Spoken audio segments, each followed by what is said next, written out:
Hi friends, இன்றைக்கி Sunday night டின்னருக்கு பரோட்டா தான். இன்றைக்கி புரட்டாசி மாதம்ன்றதால நாங்கள் நான்வெஜ்ஜில் எதுவும் சாப்பிட மாட்டோம், வெளியிலேயும் வாங்குறதில்ல. அதனால் சரி வீட்டிலே பரோட்டா செய்யலான்னு செஞ்சால் அடிக்கடி லேயர்லாம் சரியாக வரமாட்டுது பரோட்டாவில். அதனால் இன்றைக்கி இப்படி ட்ரை பண்ணியிருக்கோம். நீங்களும் இந்த மாதிரி ட்ரை பண்ணி பாருங்கள், சூப்பராக வரும்.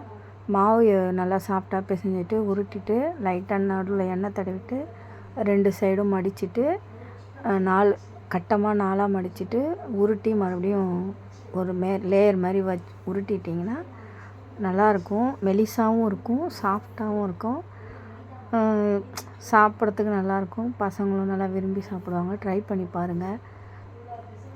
சைட் டிஷ் நீங்கள் உங்களுக்கு எது பிடிக்குதோ வைக்கலாம். சிக்கன் குருமா எது வேணால் வச்சுக்கலாம். எங்கள் வீடியோ பிடிச்சா லைக் பண்ணுங்கள், சப்ஸ்கிரைப் பண்ணுங்கள், கமெண்ட் பண்ணுங்கள். நிறைய பேர் வீடியோ பார்க்குறீங்க, சப்ஸ்கிரைபரே பண்ண மாட்டீங்க, லைக் பண்ண மாட்டீங்க. நாளைக்கு ஒரு வீடியோவில் பார்க்கலாம். பாய்.